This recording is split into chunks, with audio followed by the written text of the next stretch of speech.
Chapter 1. My First Sea Journey. Before I begin my story, I would like to tell you a little about myself. I was born in the year 1632, in the city of York in the north of England. My father was German, but he came to live and work in England. Soon after that, he married my mother, who was English. Her family name was Robinson. So when I was born, they called me Robinson after her. My father did well in his business, and I went to a good school. He wanted me to get a good job and live a quiet, comfortable life. But I didn't want that. I wanted adventure and an exciting life. I want to be a sailor and go to sea, I told my mother and father. They were very unhappy about this. Please don't go, my father said. You won't be happy, you know. Sailors have a difficult and dangerous life. And because I loved him, and he was unhappy, I tried to forget about the sea. But I couldn't forget. And about a year later, I saw a friend in town. His father had a ship, and my friend said to me, "We're sailing to London tomorrow. Why don't you come with us?" And so, on September the 1st, 1651, I went to Hull, and the next day we sailed for London. But a few days later, there was a strong wind. The sea was rough and dangerous, and the ship went up and down, up and down. I was very ill and very afraid. "Oh, I don't want to die," I cried. "I want to live. If I live, I'll go home and never go to sea again."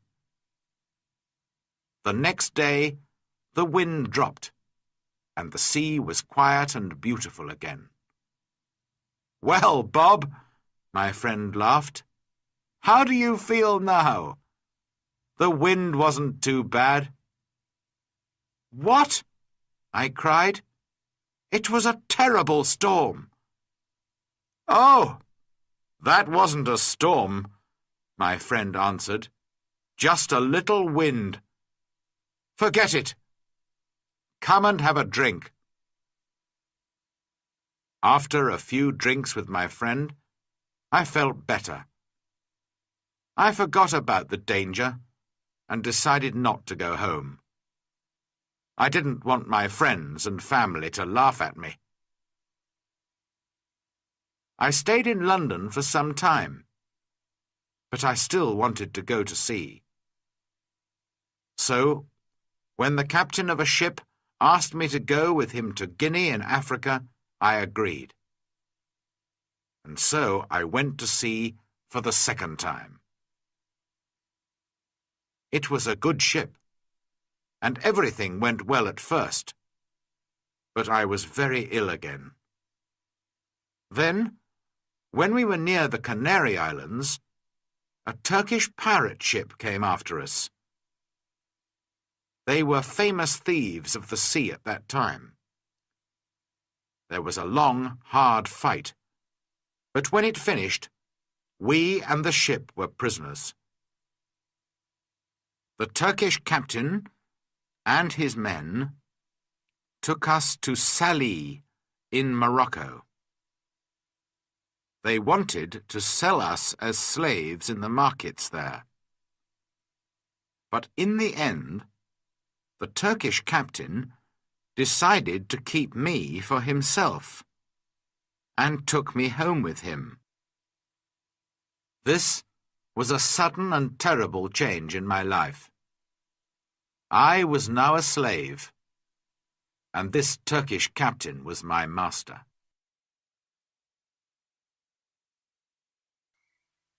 Chapter 2. Down the Coast of Africa. For 2 long years, I lived the life of a slave. I worked in the house and the garden, and every day I planned to escape, but it was never possible. I thought about it day and night. My master liked to go fishing in a little boat, and he always took me with him. A man called Merle and a young boy also went with us. One day my master said to us, "Some of my friends want to go fishing tomorrow. Get the boat ready." So we put a lot of food and drink on the boat, and the next morning we waited for my master and his friends. But when my master arrived, he was alone. "My friends don't want to go fishing today," he said to me. "But you go with Merle and the boy, and catch some fish for our supper tonight." "Yes, master," I answered quietly. But inside I was excited. "Perhaps now I can escape," I said to myself. My master went back to his friends, and we took the boat out to sea. For a time we fished quietly, and then I moved carefully behind Merle and knocked him into the water. "Swim!" I cried. "Swim to the shore!" My master liked to shoot seabirds, and so there were guns on the boat. Quickly, I took one of these guns. Merle was swimming after the boat, and I shouted to him, "Go back to the shore! You can swim there. It's not too far. I won't hurt you, but if you come near the boat, I'll shoot you through the head." So Merle turned and swam back to the shore as quickly as he could. Then I said to the boy, "Zuri, if you help me, I'll be a good friend to you. If you don't help me, I'll push you into the sea too." But Zuri was happy to help me. "I'll go all over the world with you," he cried. I wanted to sail to the Canary Islands, but I was afraid to go too far from the shore. It was only a small boat, and so we sailed on south for some days. We had very little water, and it was dangerous country here, with many wild animals. We were afraid, but we often had to go on shore to get more water. Once I used a gun to shoot a wild animal. I don't know what animal it was, but it made a good meal. For about 10 or 12 days, we sailed on south, down the coast of Africa. Then, one day, we saw some people on the shore. Strange, wild people, who did not look friendly. By now, we had very little food, and we really needed help. We were afraid, but we had to go on shore. At first, they were afraid of us too. Perhaps white people never visited this coast. We did not speak their language, of course, so we used our hands and faces to show that we were hungry. They came with food for us, but then they moved away quickly. We carried the food to our boat, and they watched us. I tried to thank them, but I had nothing to give them. Just then, 2 big wild cats came down to the shore from the mountains. I think they were leopards. The people were afraid of these wild cats, and the women cried out. Quickly, I took a gun and shot one of the animals. The second wild cat ran back up into the mountains. Guns were new to these African people, and they were afraid of the loud noise and the smoke. But they were happy about the dead wild cat. I gave them the meat of the dead animal, and they gave us more food and water. We now had a lot of food and water, and we sailed on. 11 days later, we came near the Cape Verde Islands. We could see them, but we couldn't get near because there was no wind. We waited. Suddenly, Zuri called to me, "Look, a ship!" He was right.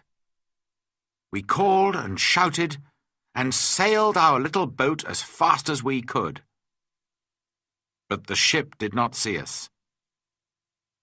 Then I remembered the guns, which made a lot of smoke. A few minutes later, the ship saw us and turned. When we were on the ship, the Portuguese captain listened to my story. He was going to Brazil and agreed to help me, but he wanted nothing for his help. "No," he said, when I tried to pay him. "Perhaps one day someone will help me when I need it."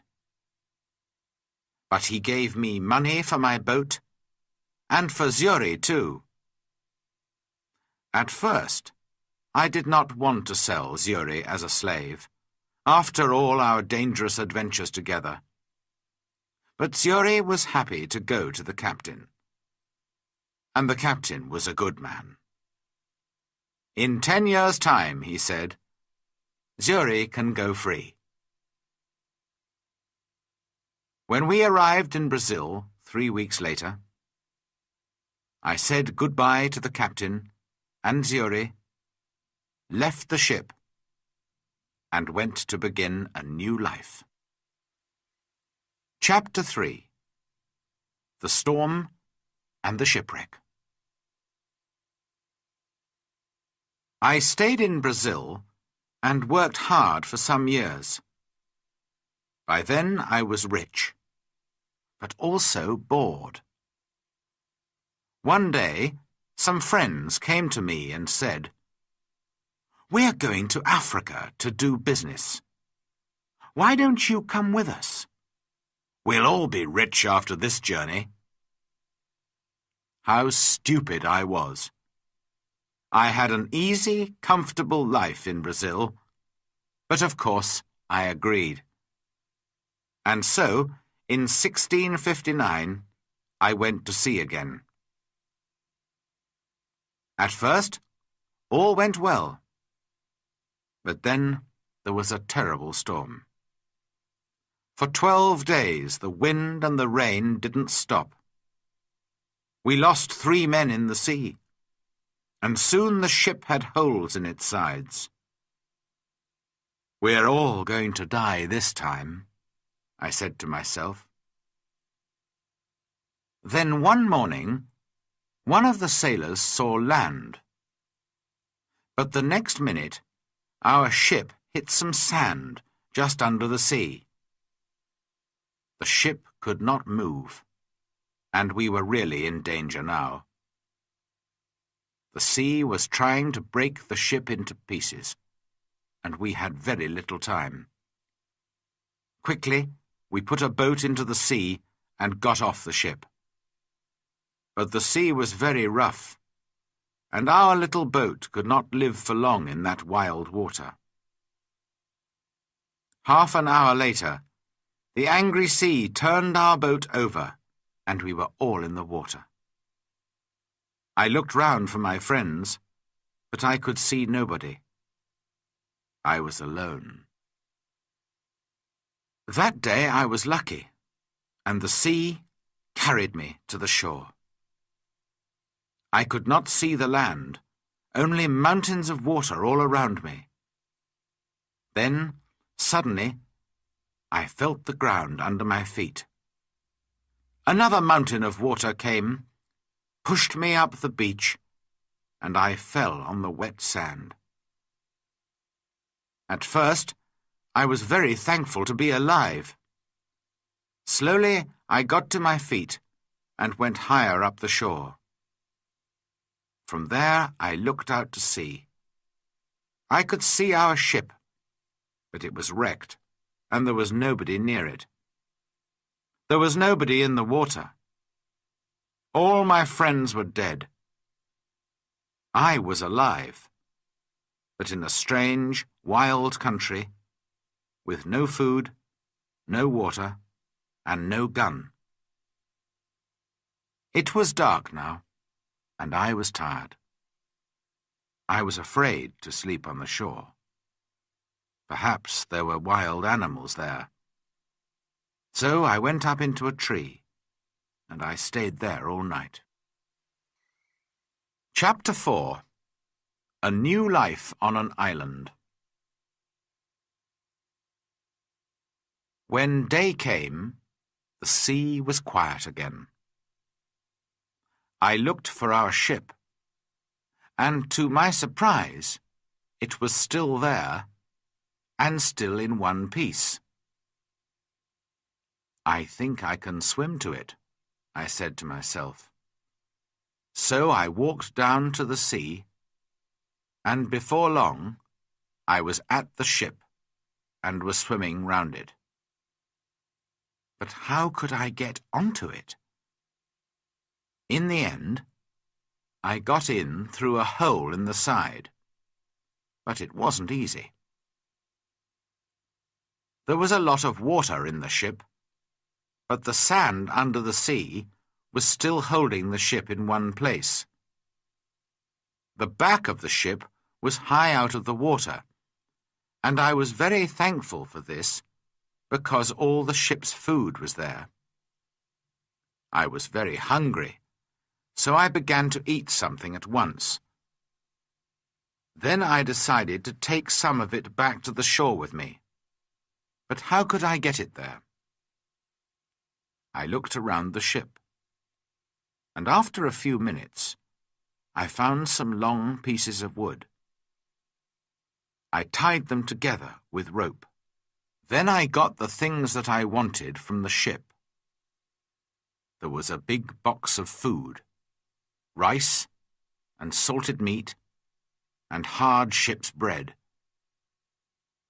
I also took many strong knives and other tools, the ship's sails and ropes, paper, pens, books, and 7 guns.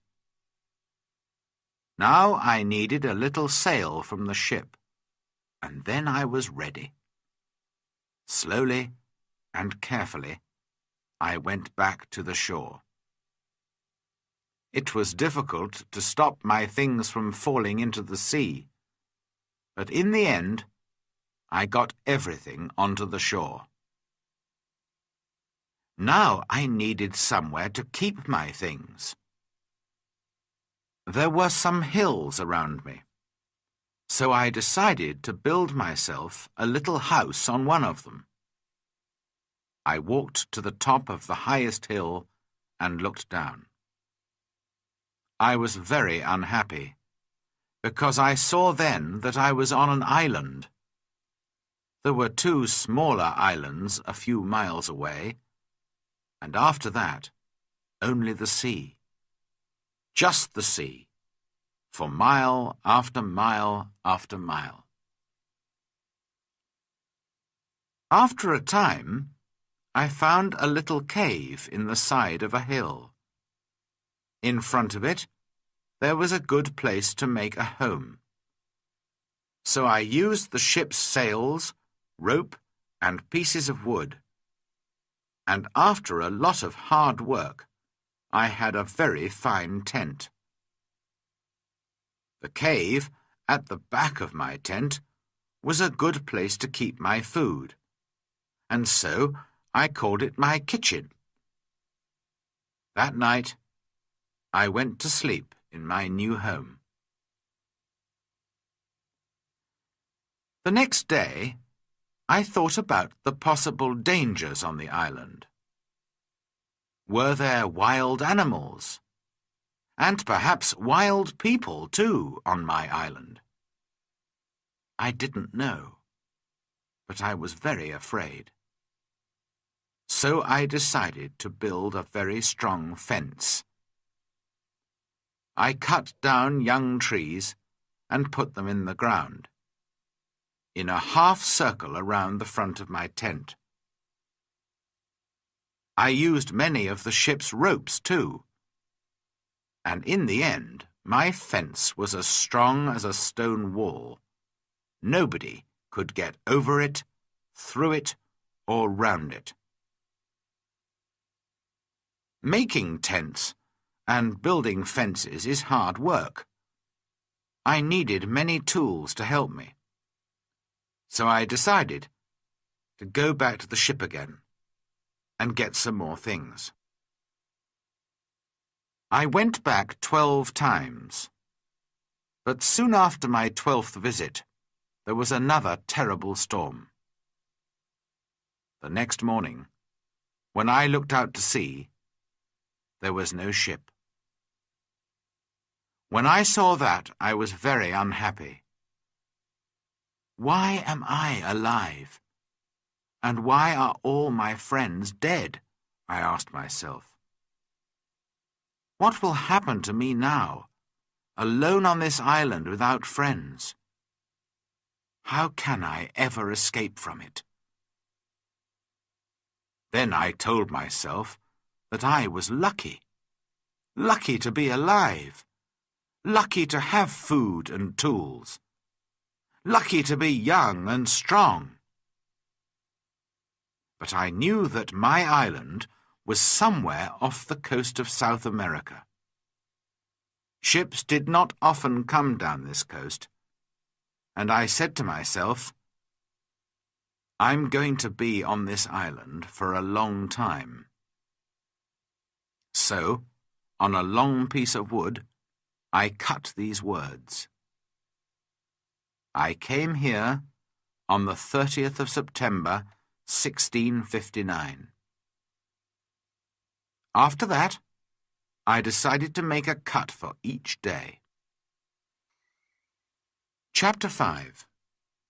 Learning to live alone. I still needed a lot of things. Well, I said, I'm going to have to make them. So every day I worked. First of all, I wanted to make my cave bigger. I carried out stone from the cave, and after many days' hard work, I had a large cave in the side of the hill. Then I needed a table and a chair, and that was my next job. I had to work on them for a long time. I also wanted to make places to put all my food and all my tools and guns. But every time I wanted a piece of wood, I had to cut down a tree. It was long, slow, difficult work. And during the next months, I learnt to be very clever with my tools. There was no hurry. I had all the time in the world. I also went out every day, and I always had my gun with me. Sometimes I killed a wild animal, and then I had meat to eat. But when it got dark, I had to go to bed because I had no light. I couldn't read or write because I couldn't see. For a long time, I didn't know what to do. But in the end, I learnt how to use the fat of dead animals to make a light. The weather on my island was usually very hot, and there were often storms and heavy rain. The next June, it rained all the time, and I couldn't go out very often. I was also ill for some weeks, but slowly I got better. When I was stronger, I began to go out again. The first time, I killed a wild animal, and the second time, I caught a big turtle. I was on the island for 10 months before I visited other parts of it. During those months, I worked hard on my cave and my house and my fence. Now I was ready to find out more about the rest of the island. First, I walked along the side of a little river. There I found open ground without trees. Later, I came to more trees with many different fruits. I decided to take a lot of the fruit and to put it to dry in the sun for a time. Then I could keep it for many months. That night, I went to sleep in a tree for the second time, and the next day I went on with my journey. Soon, I came to an opening in the hills.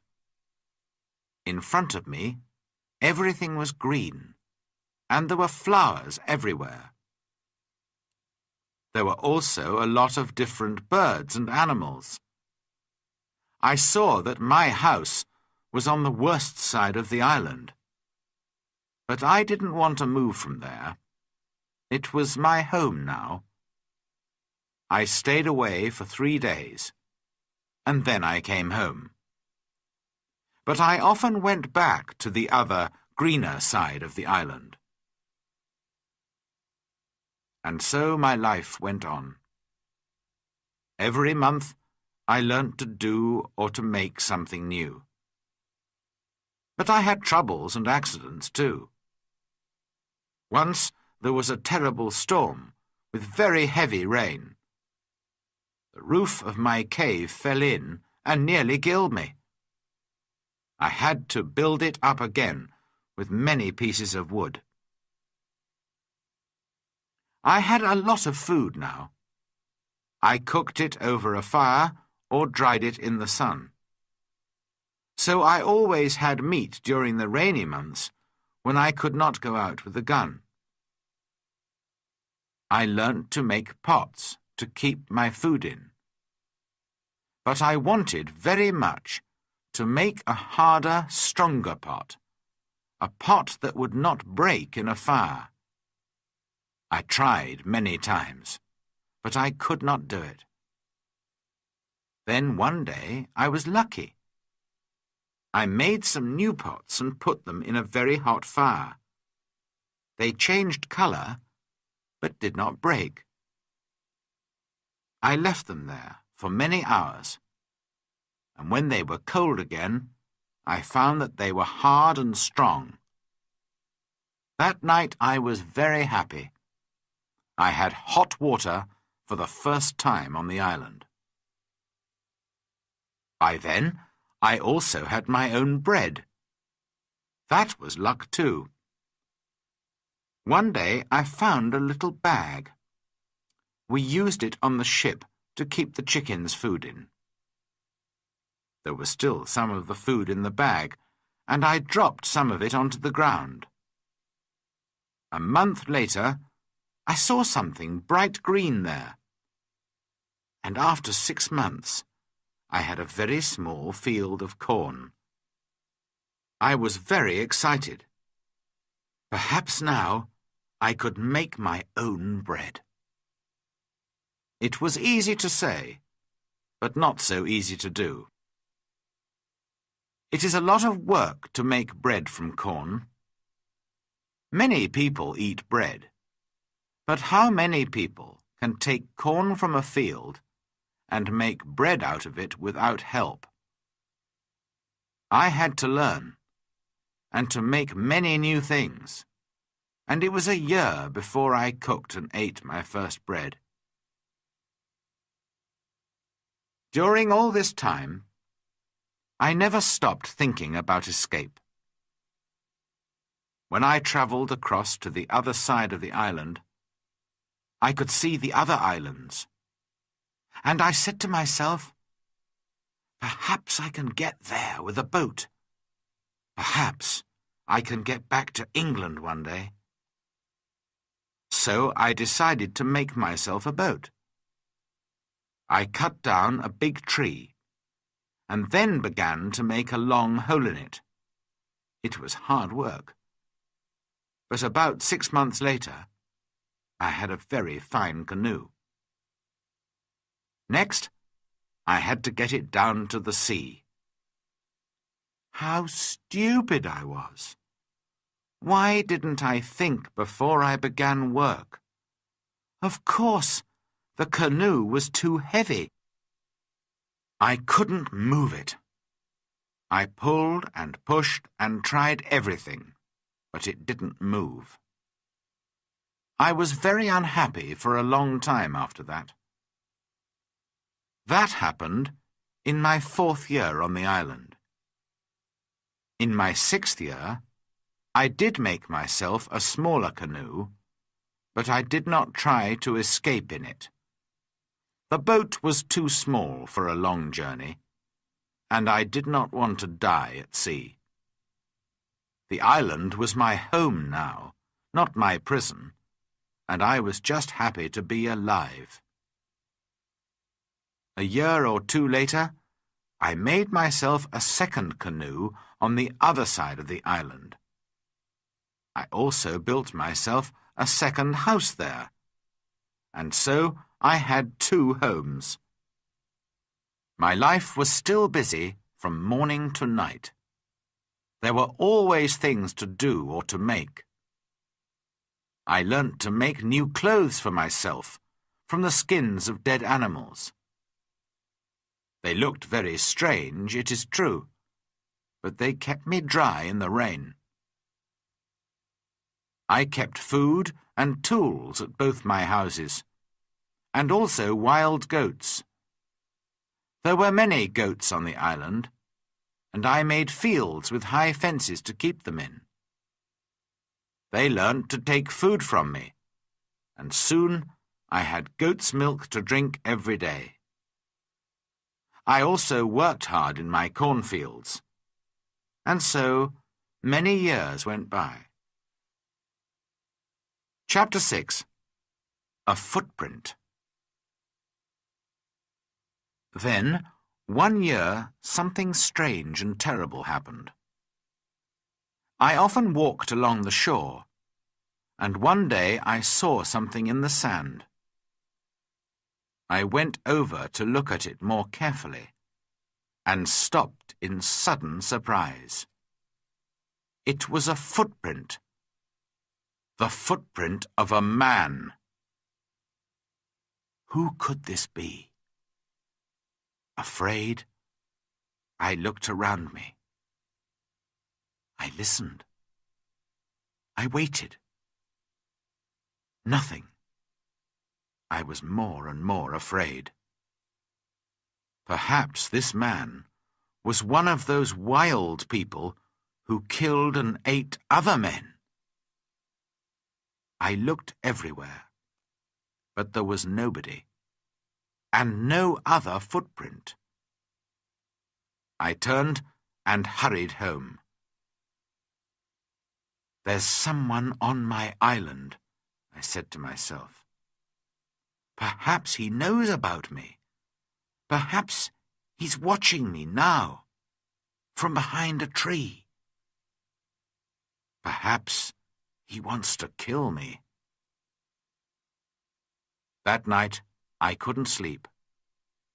The next day, I got all my guns ready, and I put more wood and young trees around my house. Nobody could see me now. But after 15 years alone on the island, I was afraid, and I did not leave my cave for 3 days. In the end, I had to go out to milk my goats. But for 2 years I was afraid. I stayed near my home, and I never used my guns because I didn't want to make a noise.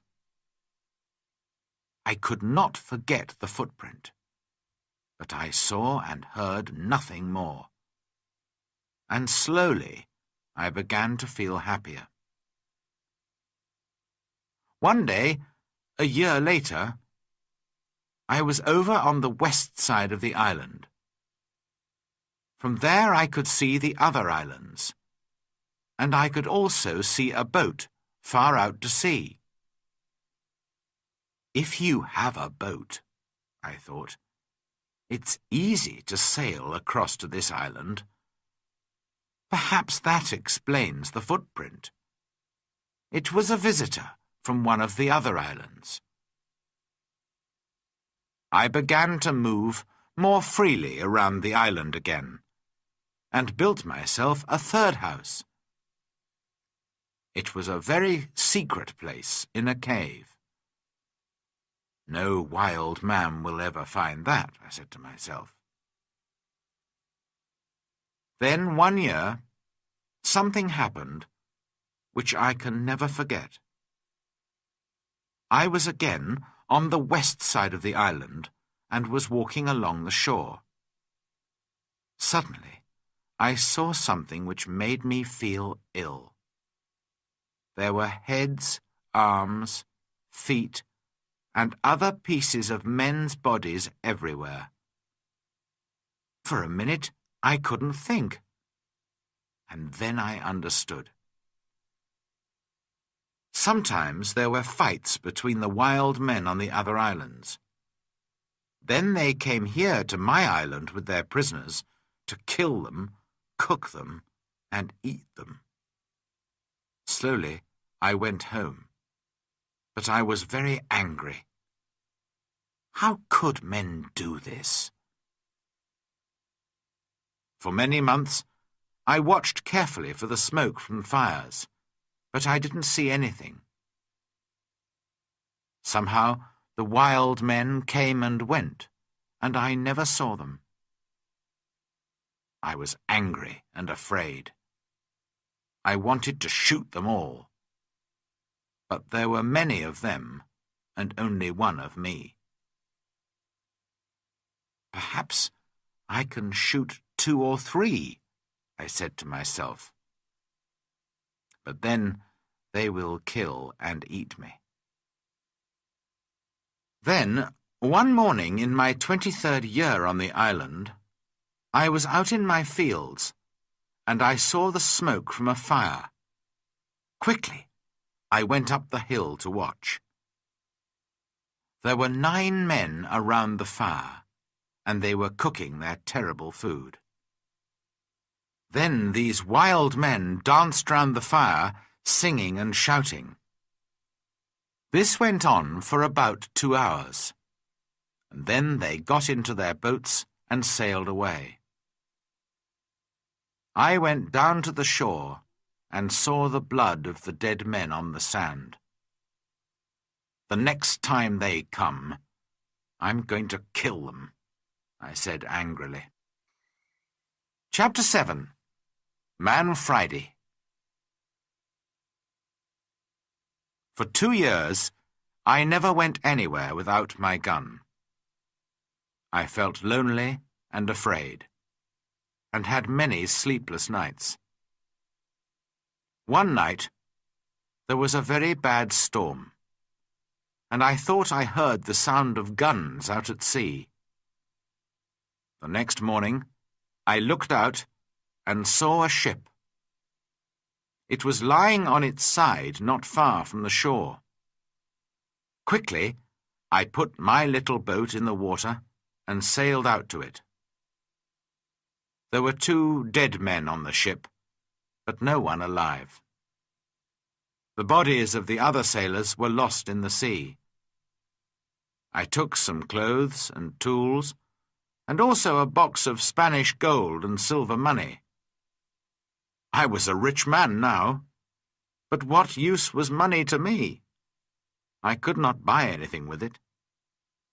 I wanted people, a friend, somebody to talk to, somebody who could help me escape from my island.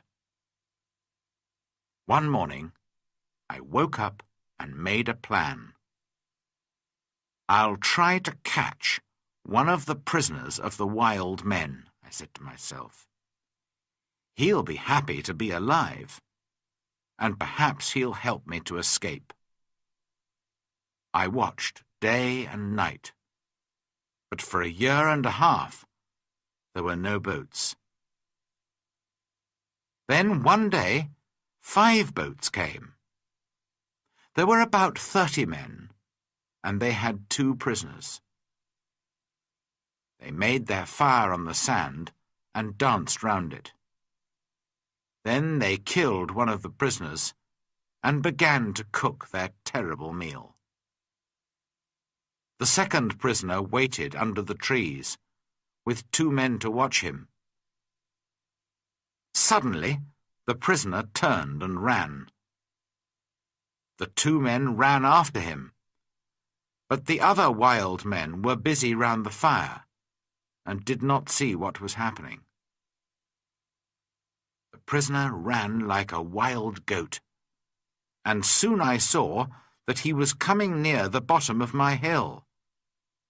As fast as I could, I ran down the hill and jumped out of the trees between the prisoner and the 2 wild men. I hit the first man with the wooden end of my gun, and he fell down, but I had to shoot the second man. The poor prisoner did not move. He was afraid of the noise of my gun. I called to him and tried to show him that I was friendly. Slowly, he moved nearer to me. But just then, the first wild man began to get up from the ground. Then the prisoner spoke, and I understood that he wanted my sword. How happy I was to hear words again. I gave him my sword, and at once he cut off the head of his enemy. Hurriedly, we hid the dead bodies under some leaves, and then left quickly. I took my prisoner to my secret cave on the other side of the island, and gave him food and drink. After that, he went to sleep. He was a fine young man, about 25 years old, tall and well-built, with a kind face and a nice smile. He had a brown skin, black hair, bright eyes, and strong white teeth. I decided to give him the name of Man Friday, because I first saw him on a Friday. When he woke up in the morning, he ran out to me. I was milking my goats in the field, and he got down on the ground and put his head near my foot. I understood that he was thanking me, and I tried to show him that I was his friend. I began to teach him to speak English, and soon he could say his name, Master, and yes and no. How good it was to hear a man's voice again. Later that day, we went back to my first house. We went carefully along the beach, but there were no boats and no wild men. Just blood and bones all over the sand. I felt ill, but Friday wanted to eat the pieces of men's bodies which were still on the ground. I showed him that this was terrible for me, and he understood. When we got to my house, I gave Man Friday some trousers, and I made him a coat and a hat. He liked his new clothes very much.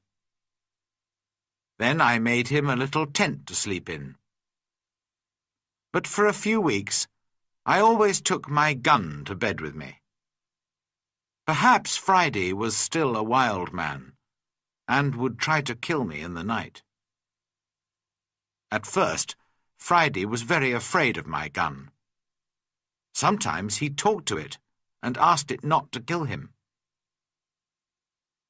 Friday was a quick learner, and his English got better day by day. He helped me with the goats and with the work in the cornfields, and soon we were good friends. I enjoyed teaching him, and most of all, having a friend to talk to.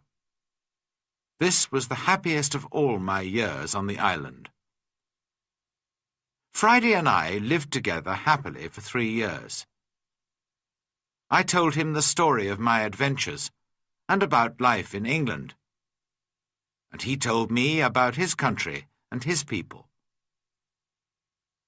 One day we were at the top of the highest hill on the island, and we were looking out to sea.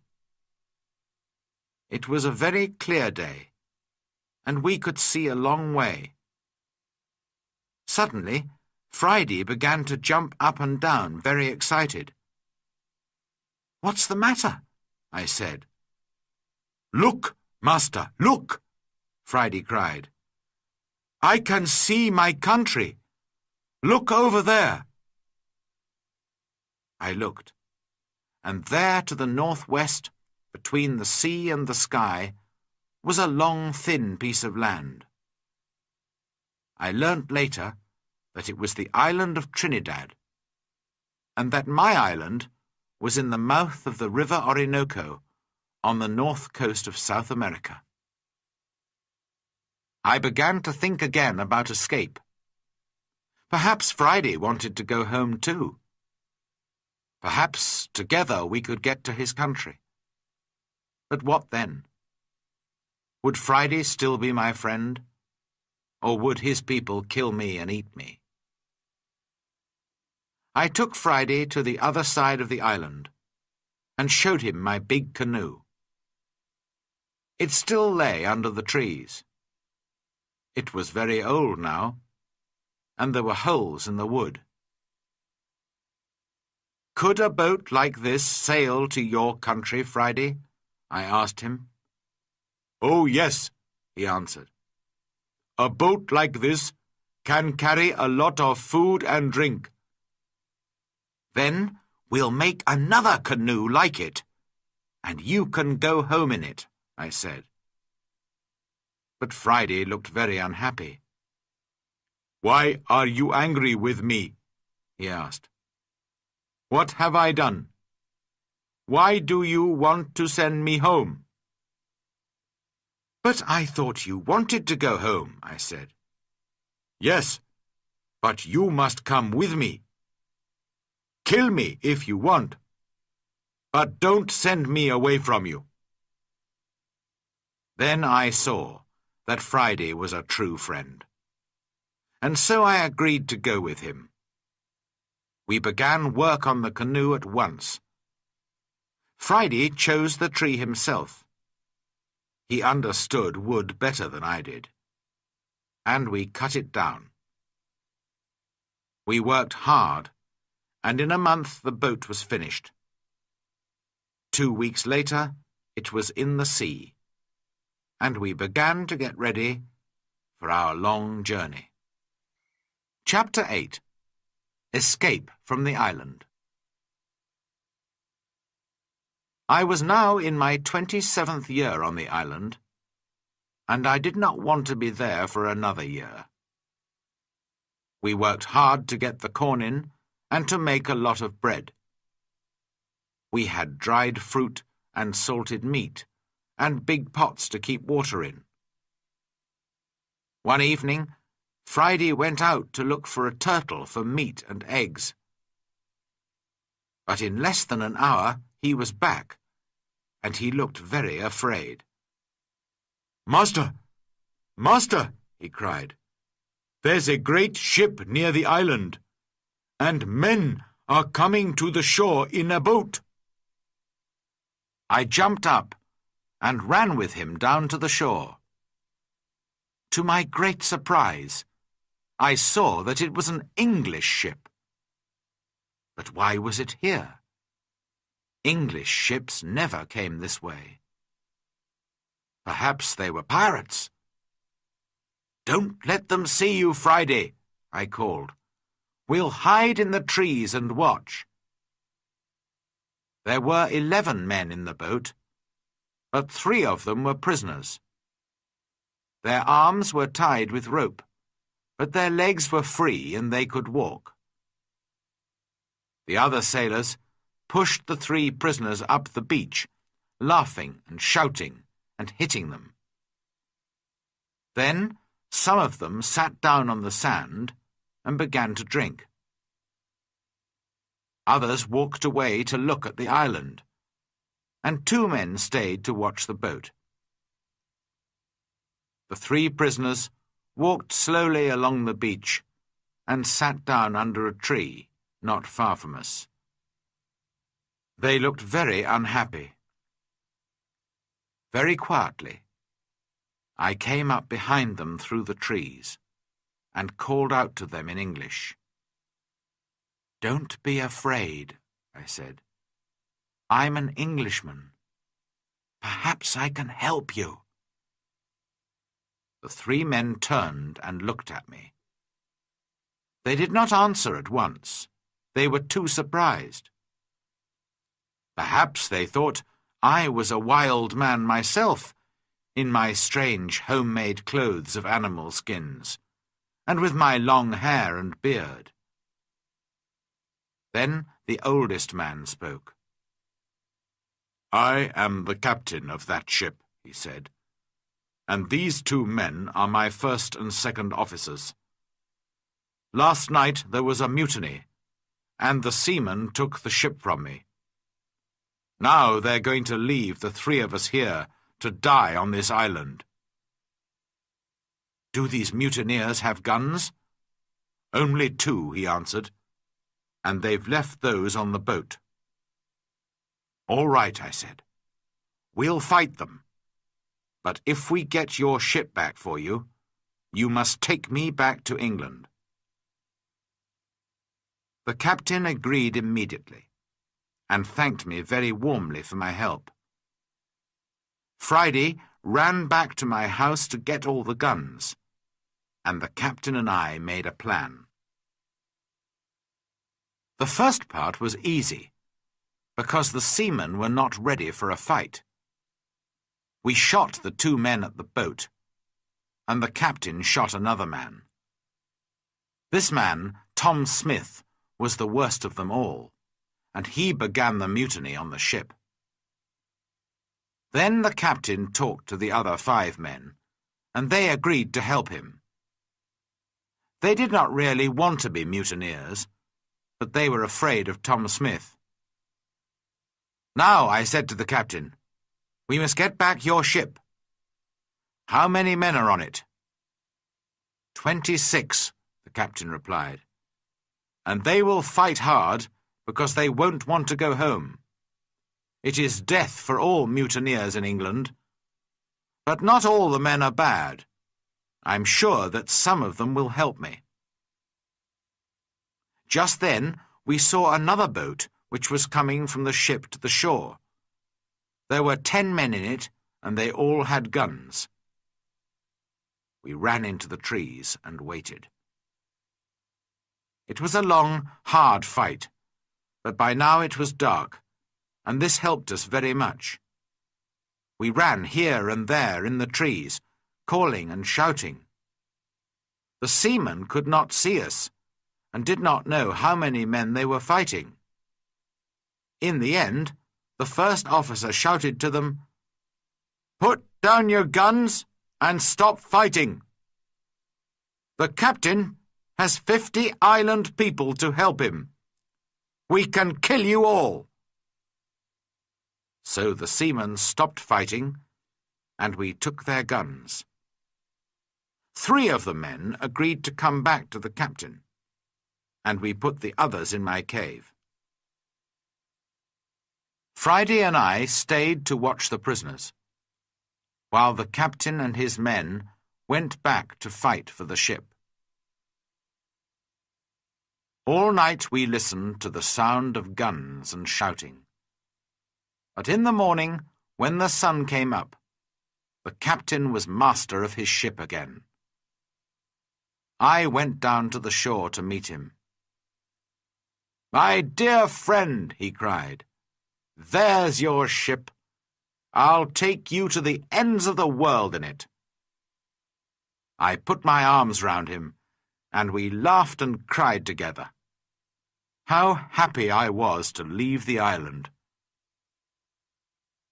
My good friend Friday came with me, of course, but we left the mutineers on the island. We decided not to kill them. They could begin a new life on the island. I showed them my 3 houses, my cornfields, and my goats, and all my tools. Their life would be easy, because of all my hard work for so many years.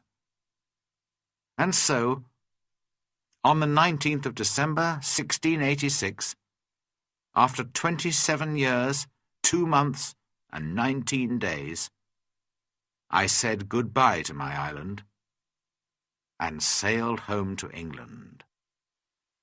Chapter 9. Home in England.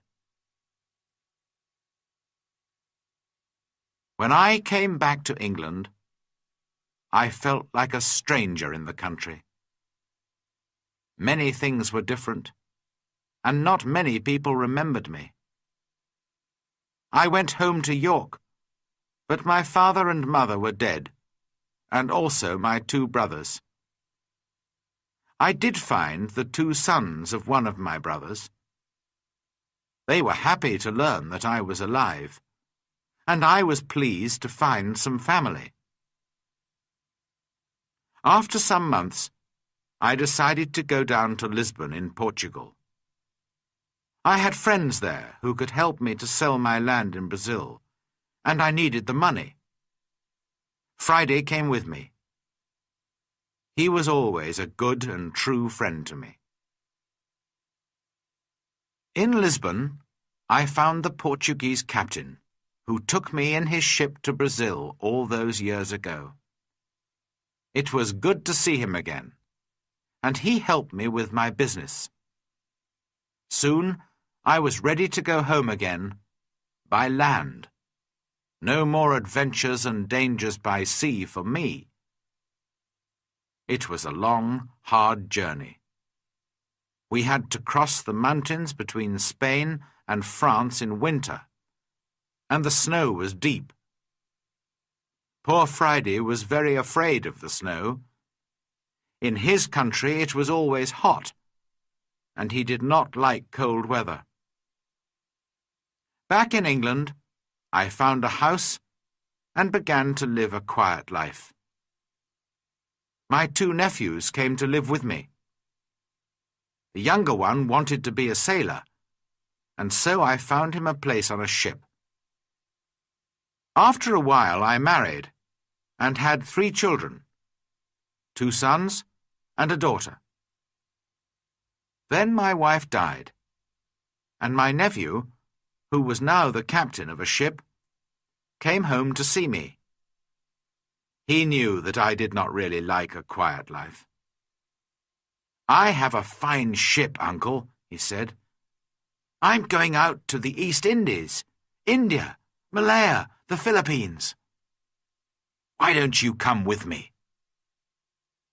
And so, in 1694, I went to sea again, and had many more adventures.